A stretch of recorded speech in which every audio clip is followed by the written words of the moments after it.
Hello everyone and welcome to WatchWord. This is the latest episode and as you can see the tables have turned. My good friend Alistair will be asking the questions today about one of my favourite watches. So welcome again Alistair, thank you. Thank you for having me. And without further ado, the floor is yours. Thank you, Tim. So, name that watch.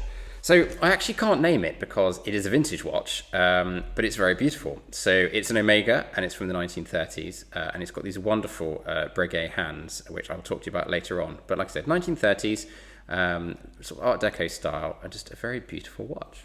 It's stunning. It's in fantastic shape for its age as well. But what is your favourite detail about the watch? Well, I let the cat out of the bag with the Breguet hands, fell in love with them, always wanted a watch that had these type of hands. And as you can see, it's got sort of the little circle there. And again, they're blue steel, which is one of my favourite, and they glisten in the light, which is fantastic.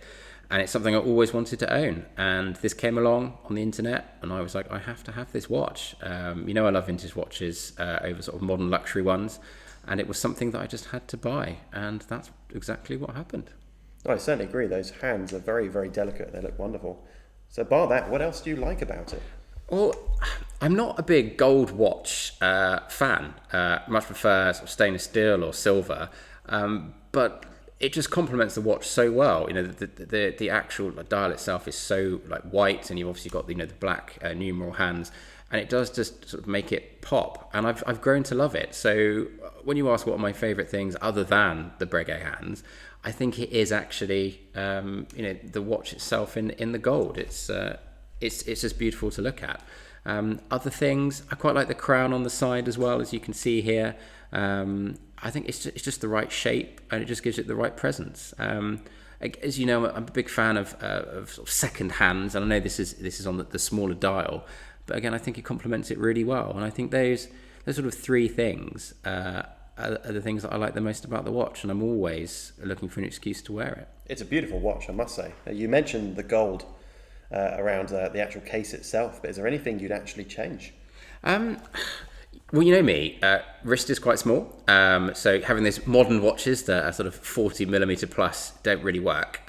This dial is quite small.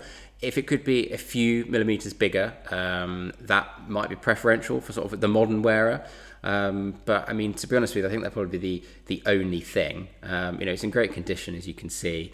There's no real blemishes. So I suppose it's really just the size. The other Omega that we've had on the previous episode was a little bit larger than this. So I suppose, maybe a millimeter or two more. So it's really the size. But other than that, it's almost faultless and in great condition. Now, I know Omega has a certain cachet out there, but for yourself, is it the brand or is it the watch? I'm a big Omega fan, never going to lie. If another watch had Breguet style hands, I know similar watches of a similar era, you can get them, IWC, Longines, those type of watches, you can get them. But if it's got Omega on it, I'm more likely to buy it than not. So I think that was probably the reason as well. So you say, is it the watch or is it the brand? For me, I think it's probably the brand on this occasion. Well, I certainly can't disagree with that. It is stunning. So when you wear it, how does it actually make you feel?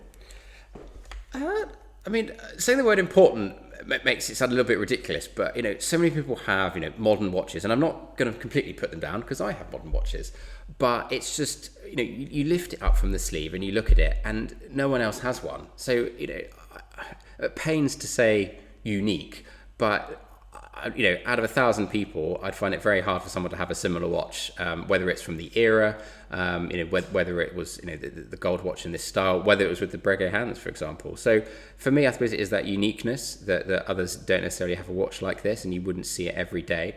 So that's probably how it makes me feel. That sense of uniqueness, and I can look at it, and it gives me that sense of pride, which the watches you love, that's what they should give you. It certainly is unique, I must say. And I have not seen many people, if any, wearing anything vaguely similar of that sort of vintage era. So where do you love wearing it on that basis?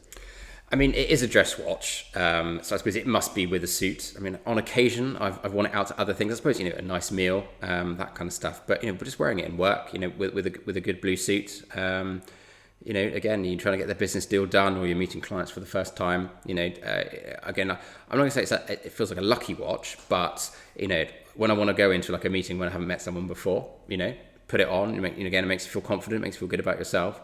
So yeah, definitely around the office. But again, it's a shame with flexible working, it's not the office all the time. So I would like to wear it more often. But yeah, probably in the suit is the best environment for a watch like this. I love that notion of a lucky watch, I must say. Bar that, are there any reasons why you think other people should own this watch? Well, I mean, they're hard to find, but if you like vintage watches, then I think you should look at something like this. I mean, again, everyone has different like hand styles or preferences, but for me, Breguet just absolutely sort of encapsulates it. But you can get, Jaeger, you do a great sort of unique style as well. So you can look at that. But I mean, if you love Omega and you want a vintage watch, then just look out for something like this. Yes, they're rare, but it's a lot cheaper than buying a brand new Omega watch. I'm not going to lie to you here. If you're new to watch collecting, and you can't afford the high numbers of an Omega, there's no shame in that, of course. Then look at a vintage Omega, because you can still have it on your wrist and say that you own one. And again, that is the sense of pride that you should get from a watch like this. I can certainly see the appeal, and personally, I'm very jealous. It's stunning. There we go. Well, thank you, everyone. These are the questions. Like I said, it's all rapid fire, 2-3 minutes long, and it's just an opportunity to talk about, my watch collection and others, and why you love a watch. And again, you can follow us on WatchWord. We're on Instagram, we're on YouTube and other social media. And if you want to, be interviewed about your favourite watch, I would love to do it. This is the game we're in, all about your favourite watch and why you love them. So welcome to WatchWord, and thank you very much, and thanks for listening. Bye.